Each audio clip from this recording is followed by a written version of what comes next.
pas. Bonsoir. Bonsoir. Bref. J'arrive pas rentrer là, merde. Ah, ça va le faire. Bonsoir, amis sportifs. J'espère que vous allez bien. Ici, Gaylor Maccabi pour un nouveau numéro de Vers l'Actu en direct sur Image Prod. Et ce soir, nous allons parler de la liste de 25, la liste de 25 de Sébastien Desabre. Comme vous savez, le sélectionneur national a rendu public la liste pour la double confrontation contre le Sénégal et contre le Togo pour l'élimination de la Coupe du Monde. Donc, il y a des nouveaux venus. On va devoir en parler un petit peu. Et ce soir, je ne suis pas seul. Je suis bien évidemment accompagné de Lionel. Bonsoir Lionel. Bonsoir. Et aussi de Mengo, qui est coach MMA. Je vais d'abord, d'emblée, je vais me tourner vers Mengo. Comment tu vas, Mengo? Ça va et toi? Ça va, ça se passe bien? Pour nos téléspectateurs, nos internautes de Vers l'Actu, est-ce que tu pourrais te présenter, s'il te plaît? Oui, il n'y a pas de problème. Donc moi, je suis dans les sports de combat. Je pratique les sports de combat depuis très longtemps. J'ai presque, on peut compter une vingtaine d'années d'expérience dans les sports de combat. Je suis ceinture noire en jiu-jitsu brésilien. J'ai été aussi boxeur. J'ai boxé notamment dans le club de Kevin Lele Saggio, qui est l'actuel champion d'Europe de boxe anglaise. On a boxé dans le même club. Et j'entraîne dans différents clubs, la Old School Academy, un club de MMA. Un très bon club d'ailleurs, qui est en train de monter. Très bon club qui est en train de monter. On a des pros et on a des amateurs aussi. J'entraîne aussi ici à Drancy, un club à Drancy. C'est un club de MMA. D'ailleurs, j'entraîne avec Arnold Kero.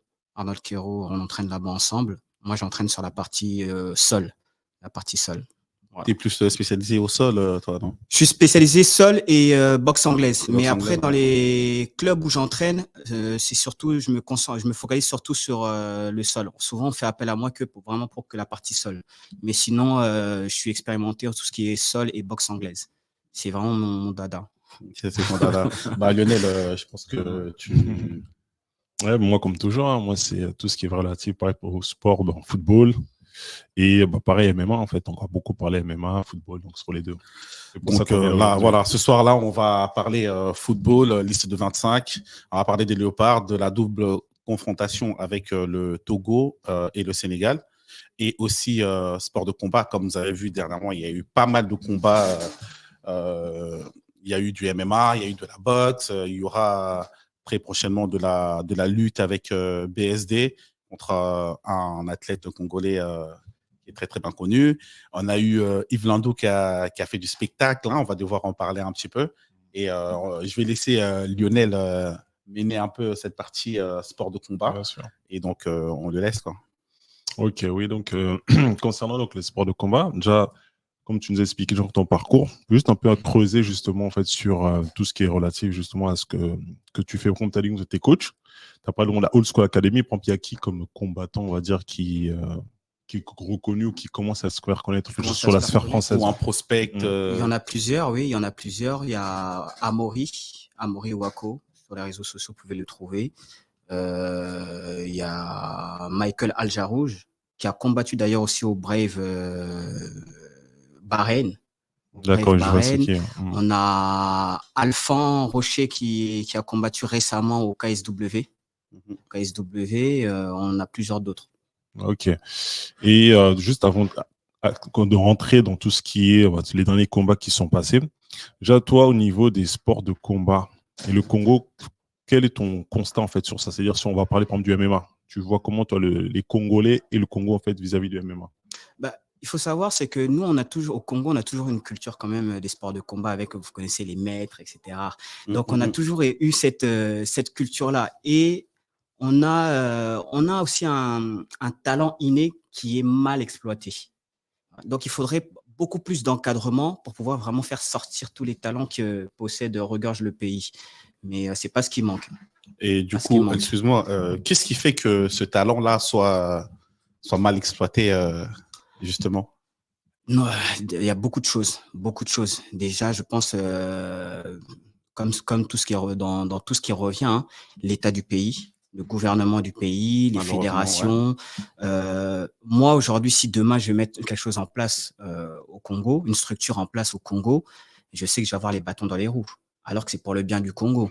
Donc, il y a tout ça qui joue, qui fait que ça complique les choses. Ça complique les choses. Il faudrait vraiment, réellement avoir un bon encadrement et vraiment, et surtout, encadrer la jeunesse.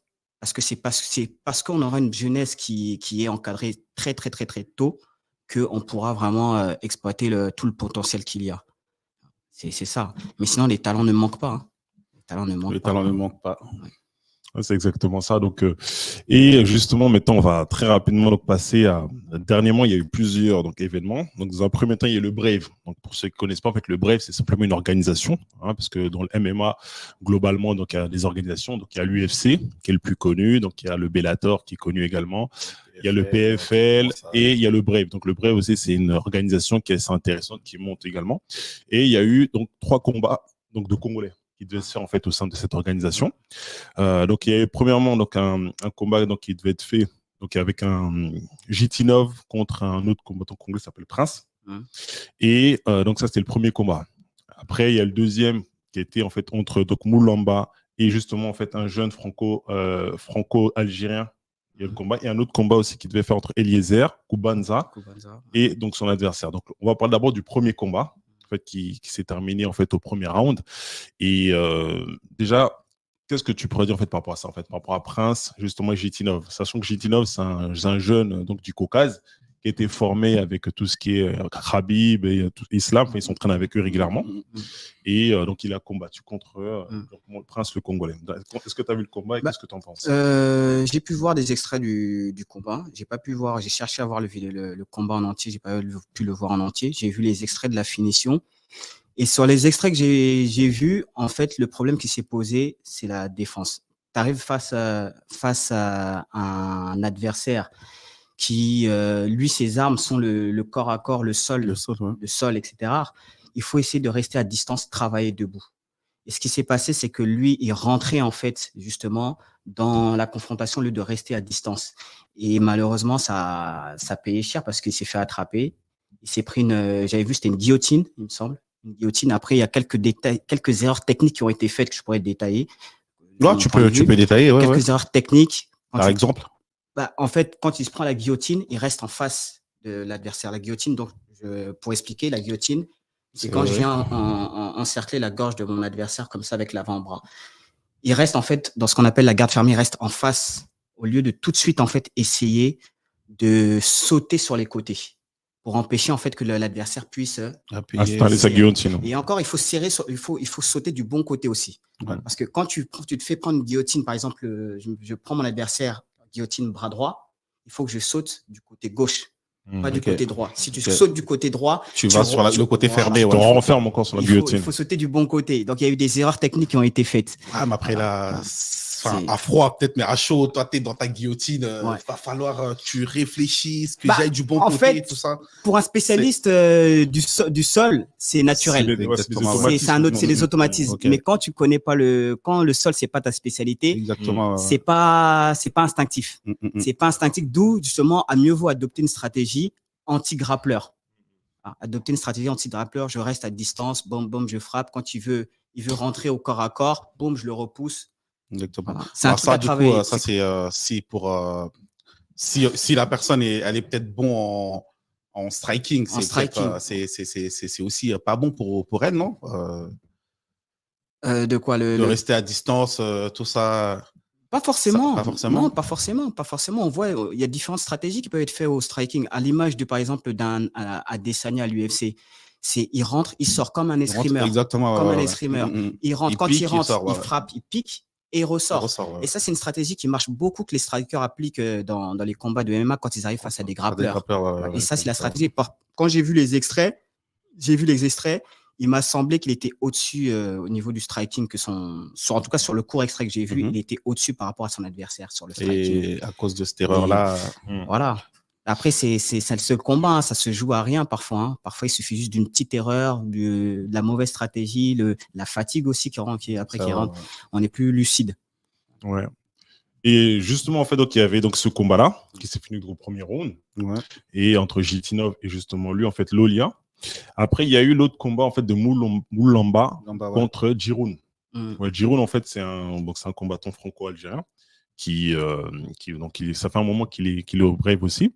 Et en fait, ce combat, il s'est soldé aussi pareil, en fait, par une soumission. Par un étranglement. En plus, il faut savoir que Moulamba, en fait, il a bien commencé le combat. À un moment, il a réussi même à connecter justement Giroun. Parce qu'à un moment, Giroun, en fait, il a eu un coup. En fait, comme c'est en fait dans les vapes.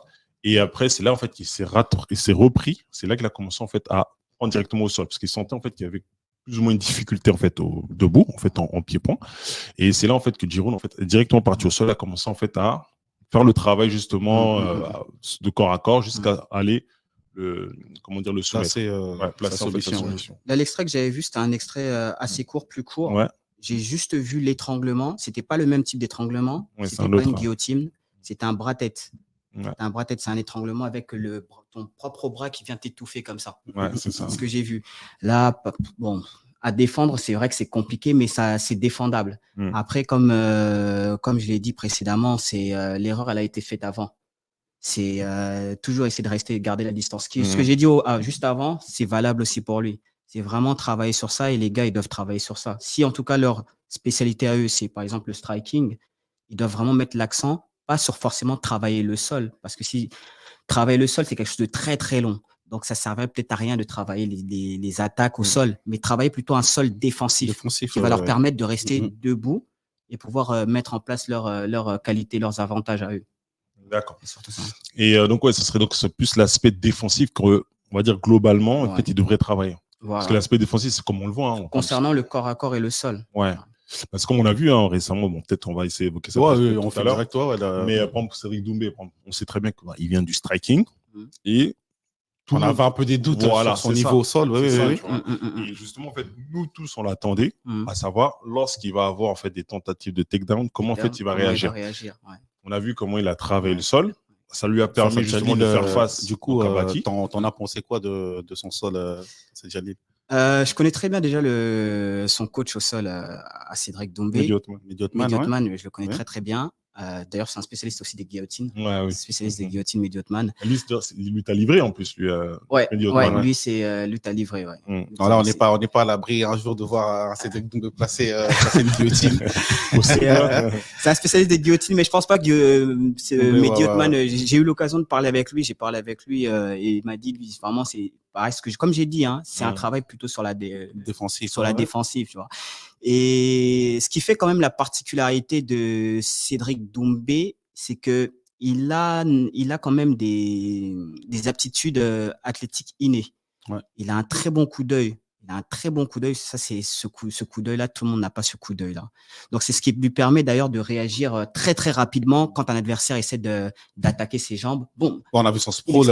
De sprawler rapidement. Le sprawl qu'il a fait là contre Jalil. C'est là que je pense que Jalil, là, il a compris tout de suite que ça n'est pas passé par là. De sprawler rapidement. Mais là où moi, je trouve que Cédric vraiment a été très, très, très intelligent, c'est que vraiment sa transition, parce que lui, on le connaît en tant que kickboxer, mais sa transition, en fait, déjà, il a fait une transition progressive. C'est vrai. Il n'a pas essayé de précipiter les choses.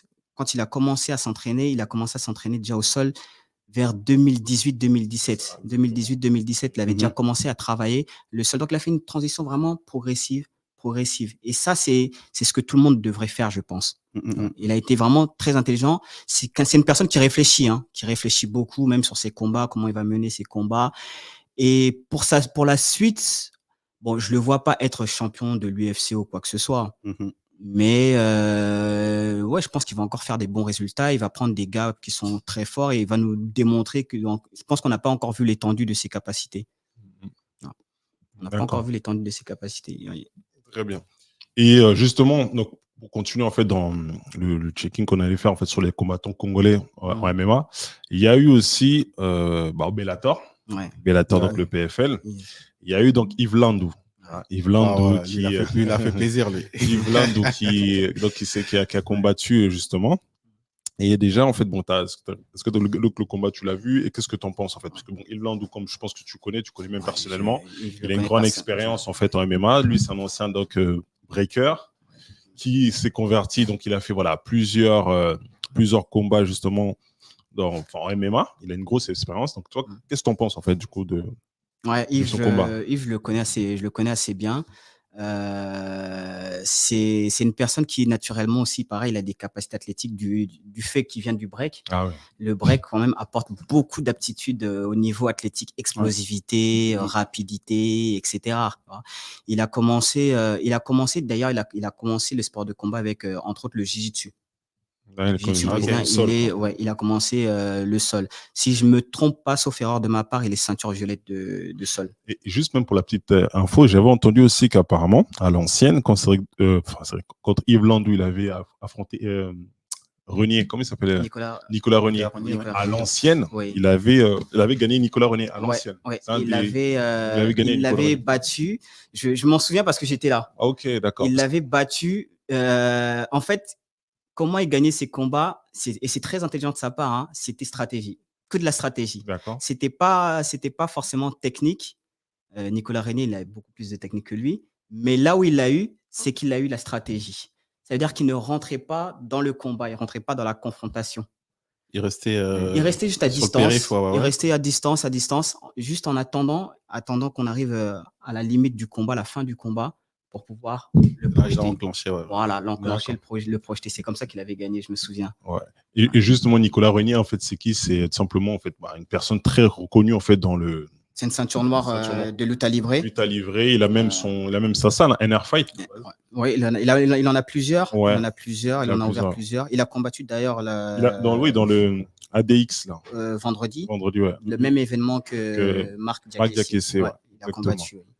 Et ouais, donc du coup, le combat donc, de Yves Landou, tu l'as vu comment toi? Il a fait du Yves. Hein. Il a fait du Yves. Il a bien géré son combat. Après, il a fait ce qu'il a à faire. Hein. Je pense que sur son combat, il n'y a rien à dire. Ouais. Très beau combat. Il n'y a rien à redire. Juste qu'il fasse la même chose pour les prochains combats. D'accord. Tout le mal qu'on lui souhaite. C'est ça. Et on va juste finir pour toute la page, on va dire, tout ce qui est relatif au MMA. Par le combat, justement, en fait, là, c'était en 100% sol, JJB grappling, entre BSD, Benoît Saint-Denis, qui est aujourd'hui la tête de gondole, enfin, une des têtes de gondole, justement, en fait, du MMA français, avec tout ce qui est Cyril Gane et autres. Donc, Benoît Saint-Denis, en fait, devrait confronter Arman Tsarukyan, mais ça s'est pas fait parce que suite, en fait, à un mésentente entre ce que l'UFC et Tsarukyan par rapport à cette organisation. Donc, ce qui fait que c'est Marc Diakhaté, donc c'est un Congolais, en fait, qui vit en Angleterre, qui a confronté justement Benoît Saint-Denis. Et donc, c'était une belle confrontation parce que les gens pensaient que Benoît Saint-Denis allait manger, on va dire, Marc Diakhaté, mais au final, il y a une belle confrontation. Ça s'est fini en fait à la décision carrément. Donc, par rapport à toi, justement, toi, comme tu es du sol, t'as fait, donc tu connais tout ce qui est lutte à livrer, tu connais le JJB. Ce combat-là, comment tu as pu l'analyser en fait? Quel est le bon et les axes d'amélioration pour Marc Diakhaté? Il y a beaucoup de bons. Déjà, comme à la surprise générale, moi, quand j'ai vu que ce combat a été annoncé, j'ai été vraiment surpris. Je me suis dit, mais pourquoi il le prend, pourquoi Marc Diakhaté? Parce que moi, je le connais en tant que kickboxer, que striker. Je le connais en tant que striker. Je ne savais pas qu'il pouvait lutter, mais il m'a agréablement surpris sur ce combat. Bien qu'il ait perdu, il m'a agréablement surpris. Les tentatives d'amener au sol, sa première tentative d'amener au sol, je me souviens, c'est l'octogone, c'est la grille qui empêche, qui permet à BSD de remonter sur lui, de remonter sur lui. Mais il a montré une bonne lutte. Ce qui lui a manqué, je pense, c'est j'ai senti quand même un petit déficit de puissance par rapport à BSD. Physiquement, voilà, de puissance. Et aussi niveau cardio, endurance. Niveau endurance, après, le sol, c'est quand même très prenant. C'est vraiment très, très prenant. C'est pas le même type, ça sollicite pas le même type d'endurance, de cardio que quand tu fais de la boxe. Moi, je sais que quand j'avais mes périodes où je faisais que de la boxe et que je revenais au sol, mais j'étais... C'est pas le même type de... Ça prend plus, quoi. Ouais, c'est pas le même type de cardio. Et je pense qu'il devrait travailler. De toute façon, je pense qu'il a l'équipe pour. Hein. Par rapport à ce qu'il a démontré, je pense que s'il essaie il continue encore à s'exercer au sol, qu'il se concentre un peu plus sur le sol, il peut faire vraiment des bonnes choses. Parce que quand je pensais, comme tu l'as dit, je pensais vraiment que BSD allait le finir au premier round en moins de 2. Mais non, mais il a tenu les 3 rounds quand même. Il a bien tenu. Il a tenu les 3 rounds et je pense qu'il a donné quand même du fil à tordre à il n'a pas BSD. été ridicule, quoi. Ah non, il n'a pas du tout été ridicule. Hein. Ouais. Pas du tout été ridicule. Non, c'est vrai que c'est une belle confrontation. Ouais. Hein. Franchement, il était assez solide. BSD l'a dit lui-même. Il a dit, mais c'est un animal. Il a dit c'est un animal. Ouais, c'est un animal aussi, le mec. Toi, c'est ça, en fait. En fait, t'as une vidéo comme ça sur Twitter, en fait, où, je sais pas, en fait, on lui dit un truc, après BSD dit, ouais, mais c'est un animal aussi. Il est solide, c'est un animal. Il est solide. Non, il lui a vraiment opposé une vraie confrontation. Une vraie confrontation. Et franchement, ça m'a fait plaisir. Ça m'a vraiment fait plaisir. Et même si on voit sur le 3e round, il a commencé un peu plus à se lâcher. Ouais, exactement. Un peu plus à se lâcher, etc. C'était intense, mais c'est lâché bien. Et ouais. C'est dommage. Après, le problème aussi avec des combats de ce genre, c'est que le fait qu'il y ait des rounds qui sont limités par le temps, ça casse un peu le momentum. Ouais. Ça casse l'instant. Parce que 5 minutes, c'est court. Et le sol, il y a le temps de se mettre en place sa stratégie, sa technique. Voilà, ça demande beaucoup. Et quand on casse, du coup, on est obligé de recommencer. Ça casse quelque chose.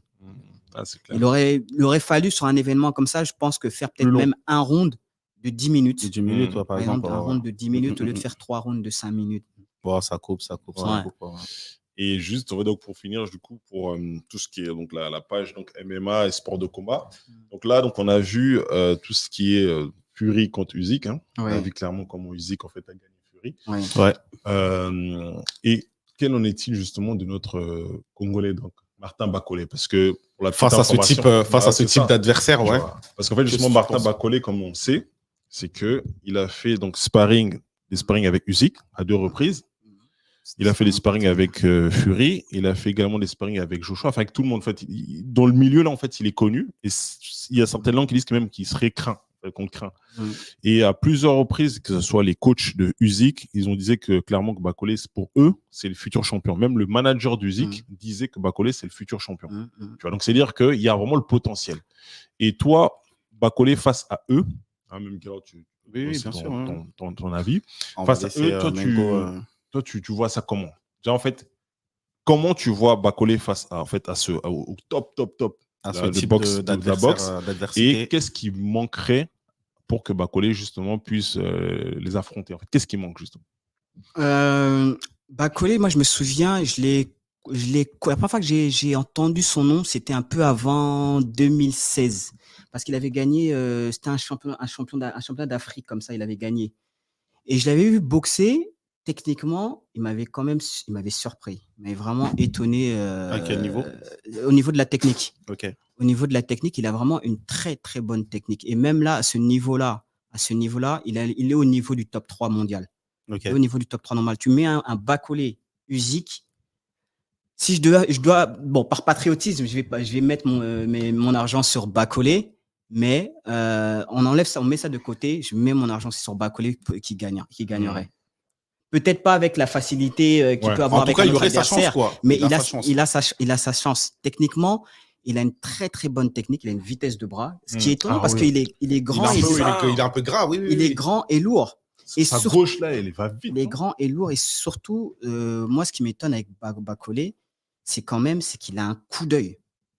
Il a un coup d'œil. Regardez ses combats, il esquive beaucoup gauche, droite. Quand les coups ils arrivent, boum, boum, tout de suite, boum, et il rentre.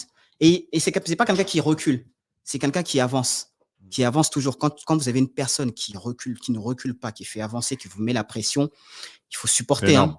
Il faut tenir. Ça peut partir à tout moment. Il faut tenir. Donc je pense qu'un Bacolé contre Usyk, il peut créer la surprise. Il peut largement créer la surprise. Pareil on a vu Usyk Fury. Usyk a créé la surprise. Et je pense que ça serait pas déconnant de dire que Bacolé est au moins au niveau de Usyk, voire au-dessus. Sachant qu'aussi, pareil, en fait, un jour, il faisait un live, on va dire informel, hein, pas sur une grande chaîne, un live informel, où il expliquait justement, en fait, il disait qu'on en sait, hein, les sparring, on ne dit pas ce qui se passe dans les sparring, mais il faisait comprendre clairement, mais dans les coulisses, il faisait mal, en fait, à ce mec-là. Il y a eu, je ne sais pas si il y avait une vidéo qui avait fuité, je ne sais pas si vous l'avez vu. il était en sparring avec Joe Joyce, le boxeur anglais, Oui. poids lourd. Ouais. Et sur la vidéo qui avait fuité, tu voyais Bacolé l'enchaîner 4-5 coups. Joe Joyce ne suivait pas, alors que Joe Joyce fait quand même partie des tops. Hein. des tops. Du Gotha. Ah, c'est ça, clairement. Donc, ouais, ça montre qu'il y a du potentiel. Donc, ça revient un peu à ce que tu disais, tu vois, ouais. tout à l'heure, en disant que... Donc, voilà, après, il faut l'encadrement. L'encadrement, il faut déjà nous, il faut qu'on doit... ça, il le sait depuis un moment. Enfin, on le dit tous depuis un moment, il manque l'encadrement. Mais qu'est-ce qui fait que cet encadrement-là n'est pas là? Qu'est-ce qui fait que, comment dire, personne ne mise sur lui? Le problème, c'est qu'il a la nationalité congolaise. Donc, c'est un frein. C'est un frein dans beaucoup de choses. S'il avait pris la nationalité écossaise, les choses se seraient décantées plus rapidement. Ouais. Parce que là, comme pour un combat, il faut de l'investissement. C'est ça. Il faut, si tu affrontes un adversaire, ton équipe doit mettre de l'argent sur la table. C'était rare. Mais lui, de son côté, ça pêche. C'est l'argent qui pêche. Il y a de ça. L'argent, c'est le nerf de la guerre. Voilà, et donc il faut poser. Voilà. Quand il aura trouvé les bons managers, les bons promoteurs. Donc, du coup, pour toi, quand il se plaint et quand il passe, qui se plaint tout ton pays, qui vient, qui demande à ce que l'État. Mais de cette manière-là, donc du coup, tu penses qu'il a raison de le faire comme ça ou La manière, elle peut être critiquée, mais en soi, il y a des réalités que le public lambda ne connaît pas quand on organise un combat. Quand on organise un combat, ça implique énormément de choses, énormément de charges que les personnes ignorent. Donc, c'est tout à fait légitime qu'ils fassent appel à l'État. Si l'État, on a les moyens d'investir, de poser l'argent sur la table pour organiser ça. Et moi, je pense qu'on doit le faire. On doit le faire parce que quand même, on tient une pépite. Mais bien sûr. On tient une pépite qui représente. Il n'a pas changé de nationalité. D'autant plus que cette nationalité, comme tu viens de le dire, représente un frein pour qu'il puisse avoir des financements. C'est normal, mais je pense que on doit le soutenir. Son frère, son grand frère avait déjà été champion du monde. Junior, Macabou. Il avait déjà été champion du monde, mais bon, c'est des catégories qui font pas beaucoup de bruit. Là, c'est la catégorie reine. C'est la catégorie reine, la catégorie lourde. Imaginez-vous un Congolais au sommet du monde. Ça va être énorme parce que là, dis-toi, ça vaut le coup. Même là, je crois que ça fait combien de temps même qu'un Africain, qui arrive à ce niveau-là. À ce niveau-là. C'est ça en fait. Ouais, c'est vrai que c'est vraiment, il faudrait qu'il ait ce fameux soutien. Et moi, c'est juste ça que j'attends. Hein. Parce que d'ailleurs, en plus, en parlant de ça, il y avait un de ces combats qui devait se faire là, mais il y avait un combat de prévu là qui a été annulé. C'est la raison. Apparemment, il a été annulé. Et bon là, apparemment, c'est un coup de Don King.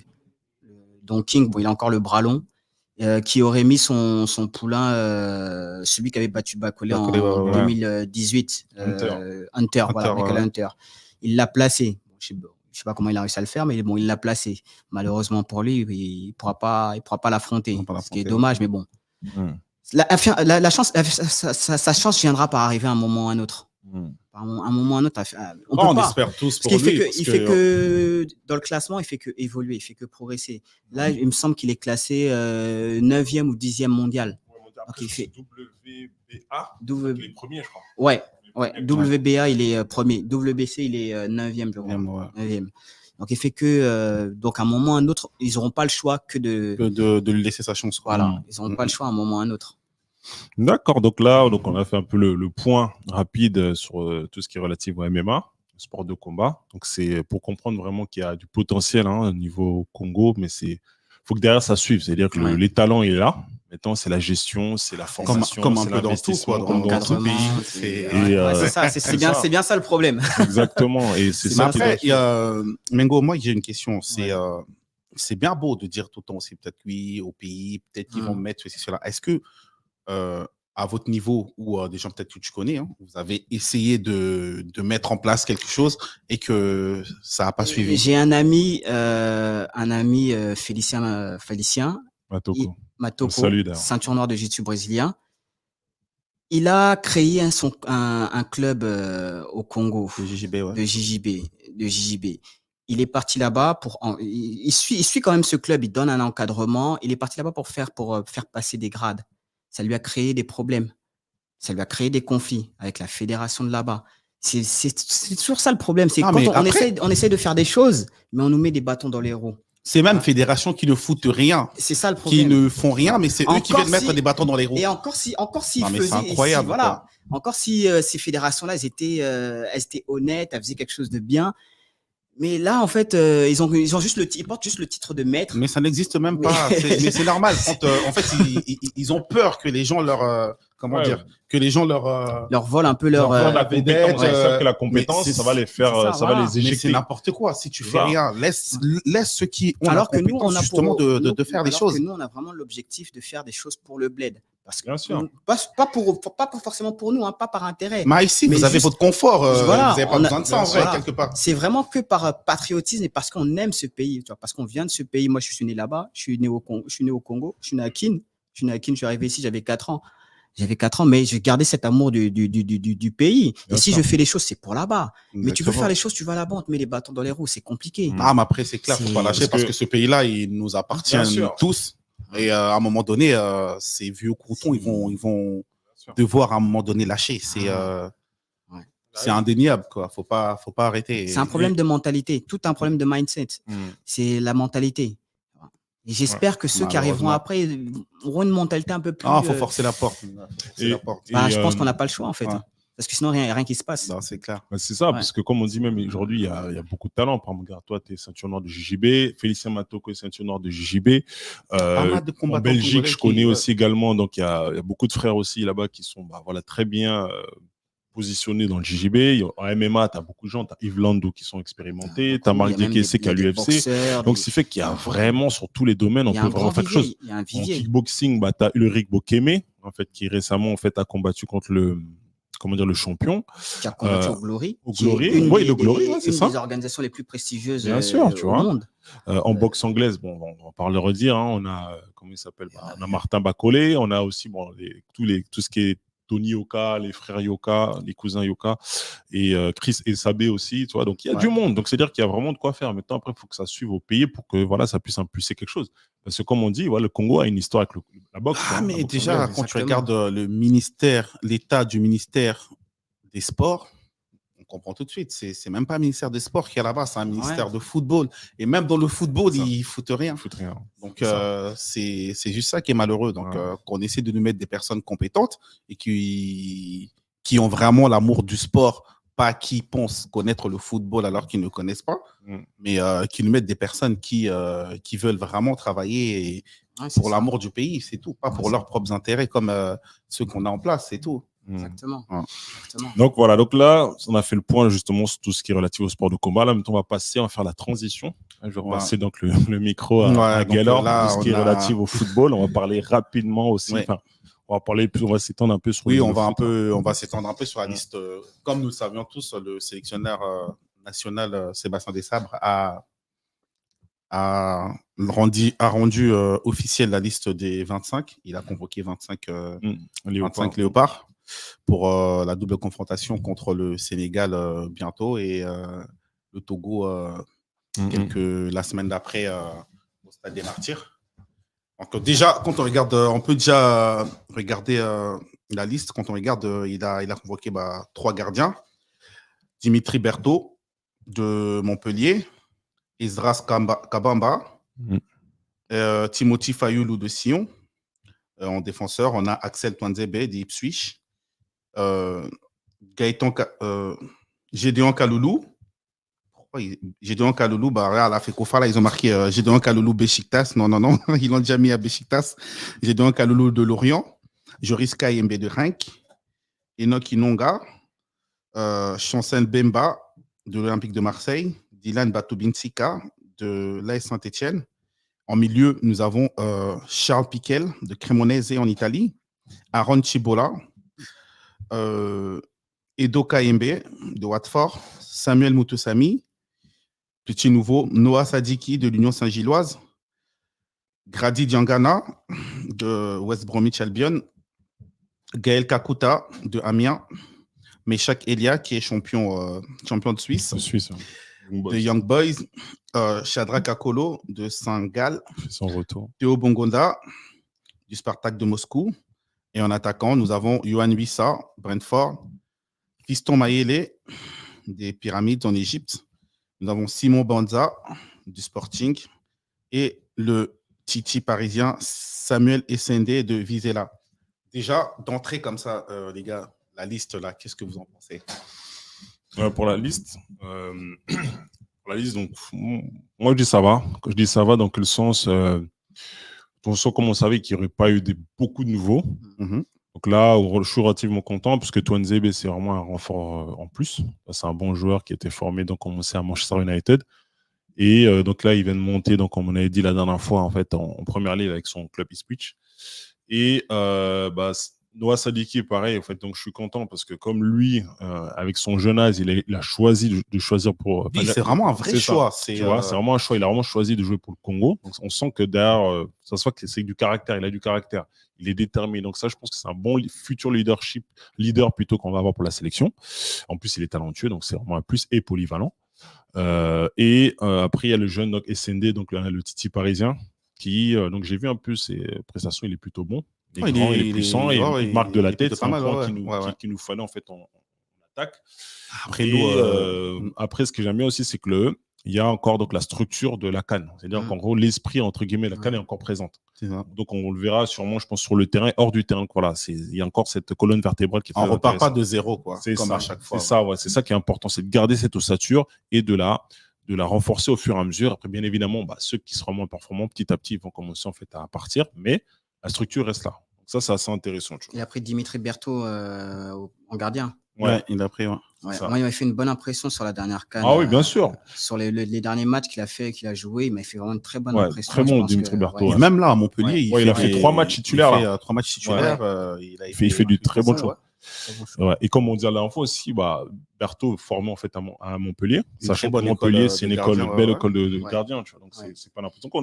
Il y a de la qualité. Il y a vraiment de la qualité au niveau de la sélection. Du coup, globalement, tu en penses quoi, toi, Mengo, de la liste? Pareil, je pense que, comme l'a dit Lionel, il n'y a pas vraiment de surprise. Ça reste la même ossature. Ça reste la même ossature. Et Sébastien Desabre, on a vu le travail qu'il a fait. Je pense qu'on peut lui faire confiance. On peut lui faire confiance. D'autant plus que je vois là, on a vu qu'il a rajouté un joueur par ligne.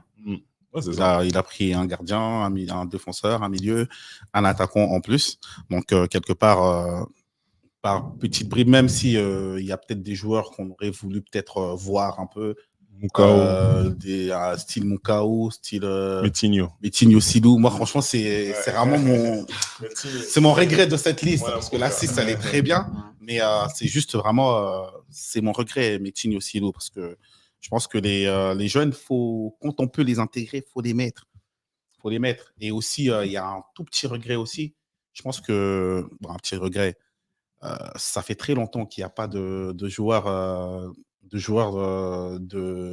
locaux dans cette sélection. Non pas qu'il faut absolument qu'il y en ait, mais on va dire, vu l'état un peu du championnat local, on a quand même un club comme le TP Mazembe qui est parti loin en compétition africaine. Ça aurait peut-être été pas plus mal de récompenser un peu ça, de dire que... Il me semble qu'il y en a qui sont avec les U20. Il y a des joueurs. J'ai oublié son nom, mais il y a un petit de Mazembe qui est avec les U20. Bon, ça, c'est pas mal. Même en jeune, il faut les prendre. Après, c'est vrai qu'on ne parle pas de quota, là. On ne parle pas de quota, genre, il faut absolument qu'il y en ait. Bien sûr. Mais quand peut-être qu'il y a une épopée comme ça, on se dit, on essaie de récompenser ça, histoire de dire, d'encourager, de dire qu'on a un peu l'œil sur vous aussi. Mais maintenant, il n'y a pas de scandale non plus. Oui, bien sûr. Il n'y a pas de scandale non plus. Sinon, contre le Sénégal, je pense qu'il y a de quoi faire pour créer la surprise. Si on veut décortiquer la liste là, par exemple, est-ce qu'il y a des joueurs, par exemple, que vous pensiez qui n'auraient peut-être pas forcément leur place dans... Moi, en fait, comme je disais la dernière fois, c'est que par rapport à la place, je pense que tout va jouer en fait dans la détermination, le mindset des joueurs. Tu vois, ça va être vraiment ça. L'état d'esprit, je pense que c'est ça qui fera la différence, surtout en sélection, parce que comme on l'avait évoqué, il y a des joueurs qui en club vont voilà, ils vont pas vraiment cartonner. Mais une fois en sélection, en fait, ils donnent tout. Tu vois, c'est ça. Moi, je pense que cette mentalité-là qu'il faut aujourd'hui. Donc, par rapport à des joueurs que, comme je dis, en fait, moi, j'attends de voir en fait le stage. Suite il y à a un ça, match amical voilà, contre c'est le ça en Maroc. fait. Ouais. Voilà, voir après en fait en fonction du stage, en fait la détermination des joueurs. Après en fonction, dire qui pourrait rester, qui pourrait partir entre guillemets quoi. Bien qu'on n'ait pas des coachs, hein, nous on donne juste la vie, mais voilà, ça serait ça. Moi j'attendrais, c'est vraiment pour déterminer. Mais sinon globalement, on va dire ça. Par rapport à l'adversaire, le Sénégal, est-ce que à quel type de match vous attendez-vous du coup? Est-ce que vous voyez le Sénégal, vous regardez le Sénégal en orgue et la RDC en petit poussé, ou vous pensez qu'il y aura vraiment match en fait? Ah non, moi je pense qu'on a de quoi vraiment tenir la confrontation, faire match quoi. Il faut juste, faut pas en fait qu'on soit timide dans le jeu.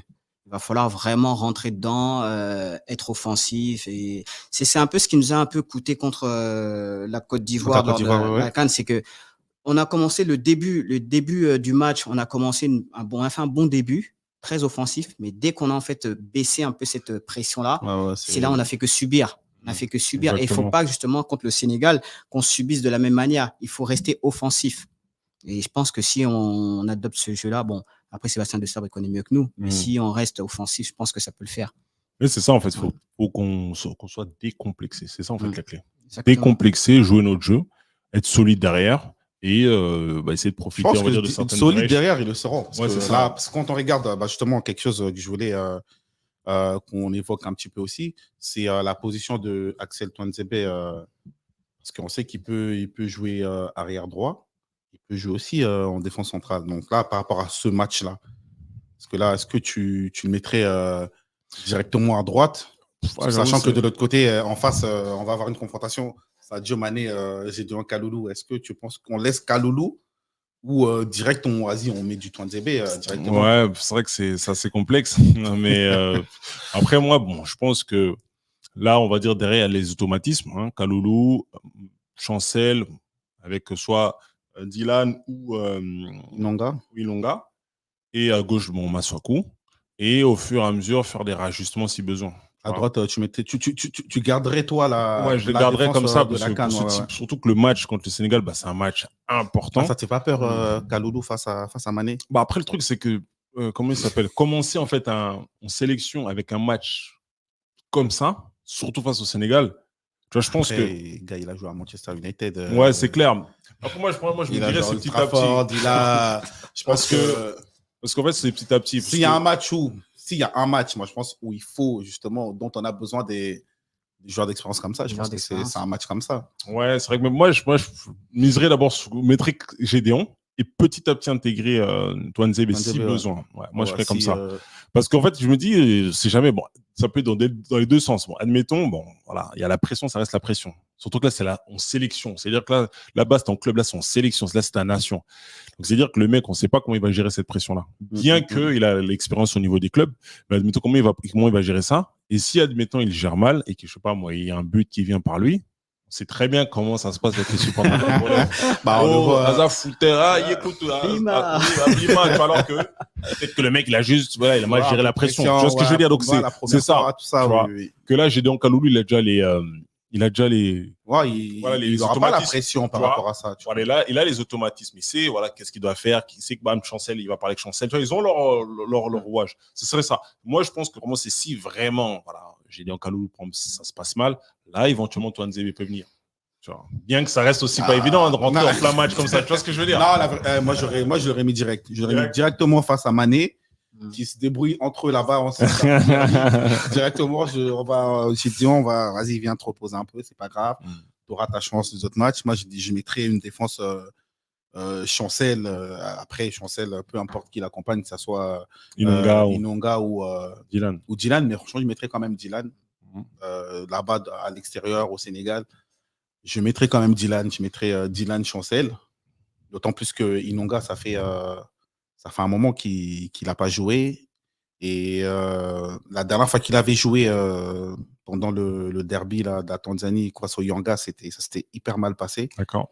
Et on ne sait pas dans quel état d'esprit il est. Donc, moi, je mettrais les joueurs qui sont déjà, qui enchaînent, qui Ouais, jouent. qui sont dans le rythme. Voilà. Donc, j'aurais mis directement Dylan ou bien Touanzebe avec Chancel. C'est une belle paire aussi. Hein. Et Ouais, éventuellement aussi. Ouais, ça aussi, ça par contre, ça serait parlant. Ouais. Après, Dylan, il est bon, il est en bonne forme avec Saint-Étienne, tu vois. Donc, ouais, donc, mais ça peut être une bonne option. Au moins, ça montre qu'il y a des possibilités. Voilà, c'est ça, c'est ça qui est bien, tu vois. Même à gauche aussi, Masuaku, il est moins bien. Joris, Kayembe. Ouais, Kayembe, il est très bon, il fait des bons matchs. Ouais. C'est pas mal. Mais après, au milieu, je pense Sébastien Dessab va garder. Oui, il va garder sa charnière comme elle est là, enfin, le milieu. Il fera Piquel, Moutoussamy et Sadiki va rentrer petit à petit, je pense. Kakuta et il fera rentrer Sadiki petit à petit, je pense. C'est ça. Après, et là, par contre, Banza, par contre, il va être titulaire. Il doit être titulaire. Oui, il va être titulaire, je pense. Parce qu'il y a qui? Ouais, c'est Banza. Après, il y aura Maïlé qui va peut-être rentrer. Et le jeune, donc Sende Titi. Non, mais je pense que Banza, c'est son moment. Donc là, il n'y a pas de discussion possible. Il faut juste qu'il ouvre son compteur de but là, en amical, histoire de créer un déclic. Une fois que le déclic, en fait, ça a sauté, le gars, il pourra s'enchaîner. Il sort d'une grosse saison. Il est demandé partout. Je pense que même il peut se servir de ce match-là pour mettre un peu plus la pression sur les éventuels recruteurs.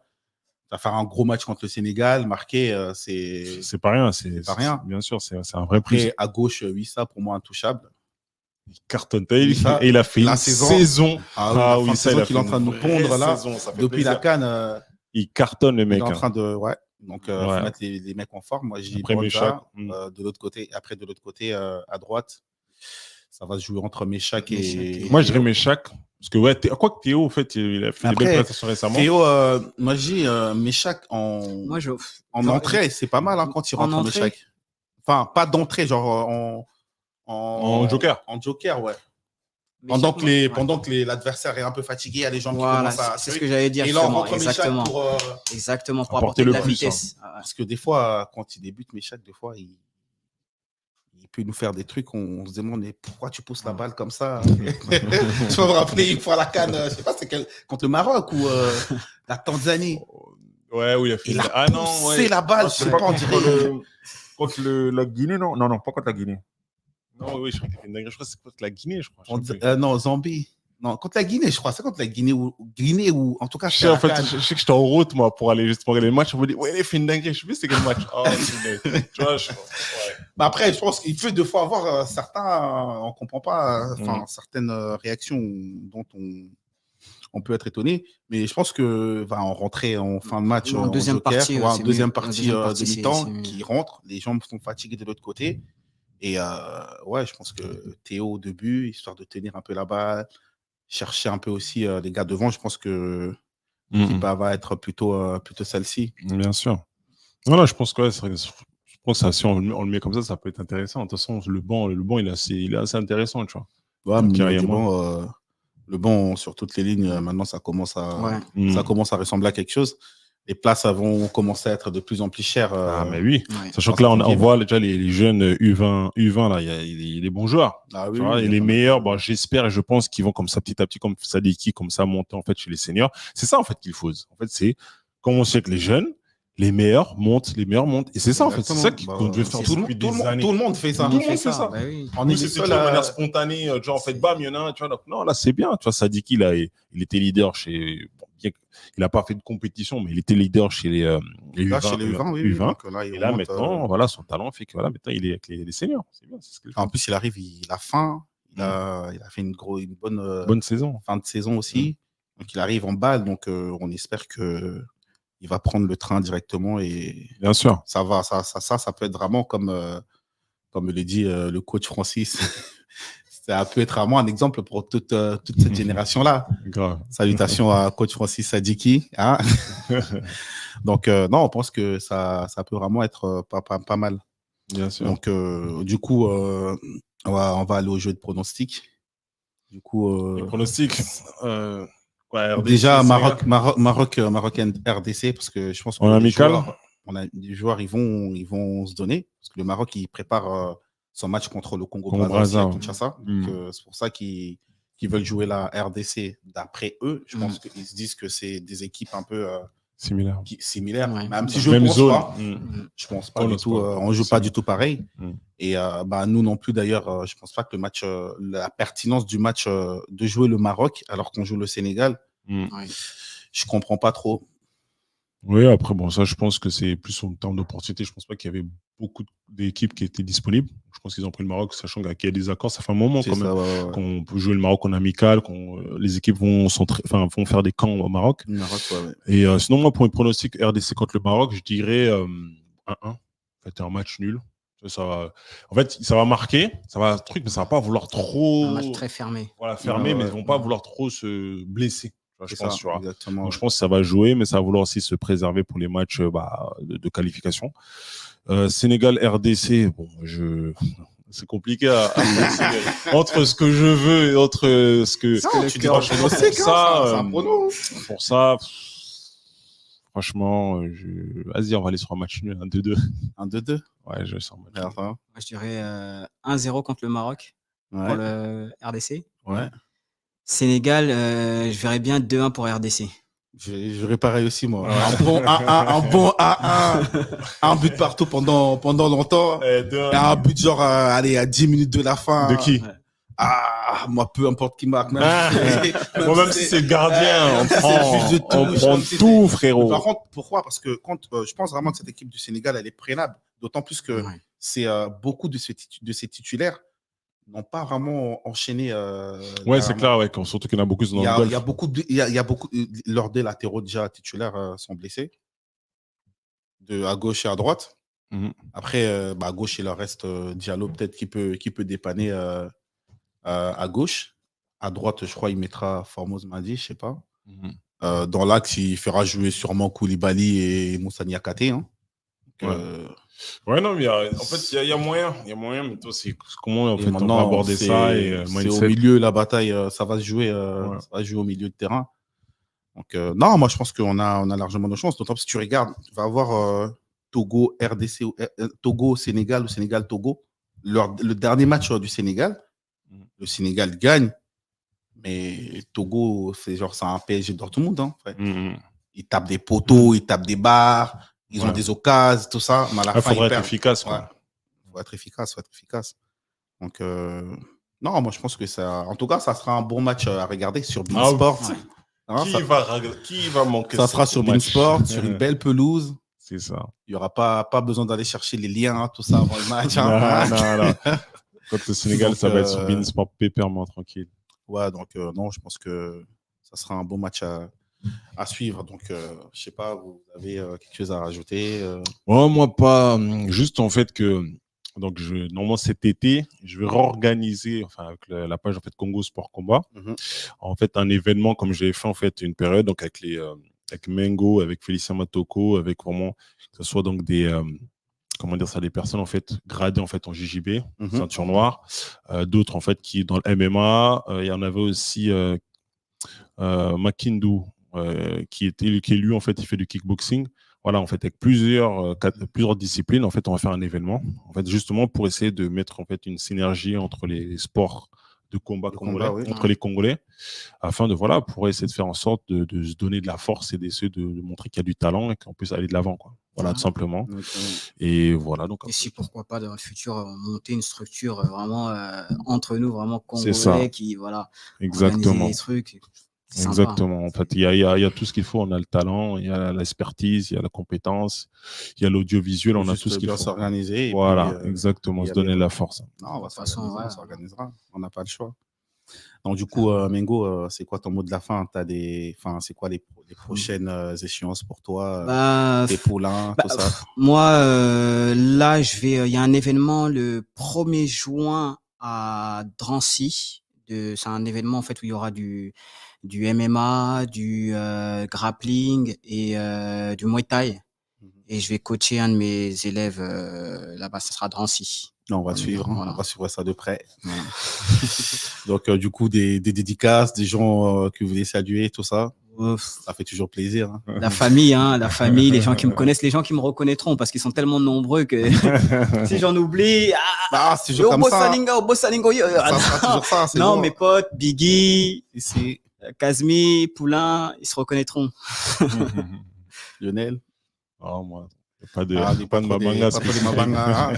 Donc, avant de clôturer, moi, je voudrais passer un big up à Fanny Maccabi, la plus belle des Maccabi.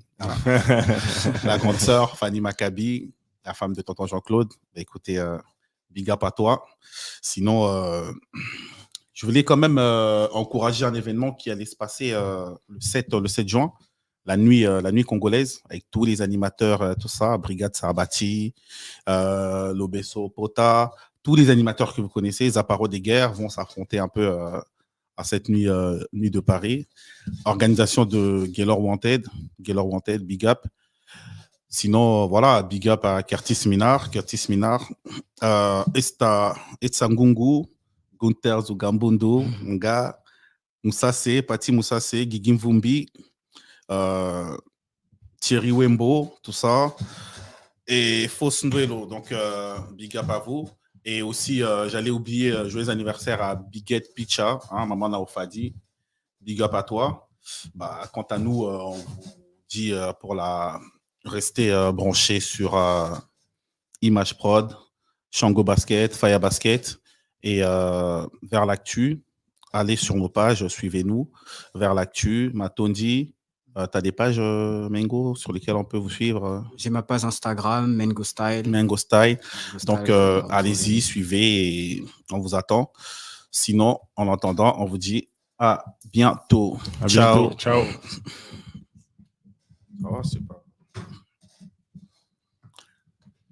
C'est bon? Là, il est en train de filmer encore. On est encore dans les... On va rentrer dans des gags. Entrée, sortie. T'as vu l'événement LGF là qui a organisé? Ouais, mais mes deux petits là. Hein? Il y a Didi Kassende. On peut y aller là, non? L'événement LGF là? Ouais. Ah ouais? Tu te rappelles de Didi Kassende? Oui. Il va combattre. Il y a Obed aussi. Obed, c'est un autre petit. Oui, je vois Obed, celui qui s'entraîne à la MMA Factory. Ouais, mais là, il y a un moment, il a mis ce métro.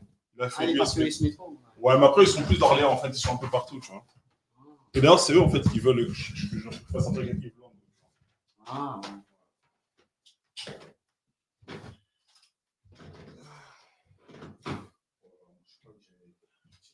C'est pas possible. Ça passe vite, hein? Ah, ok.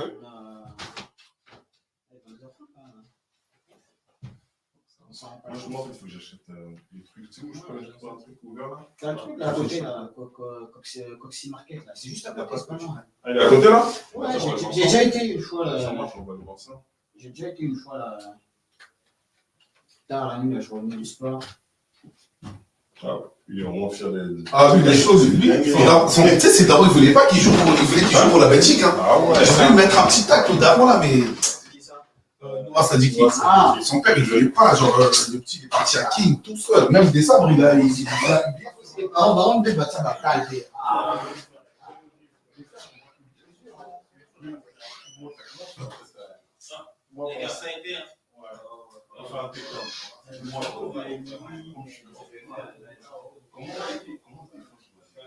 Comment défendre un takedown? Excusez-moi, les gars. Ah, quoi, tu t'as peur, nous allons balancer sur le takedown. Moi, voilà.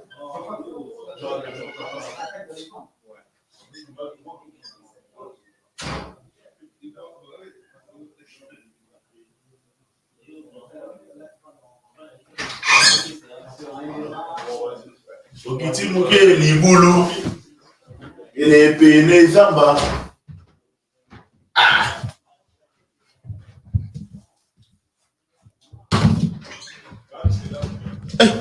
Yep.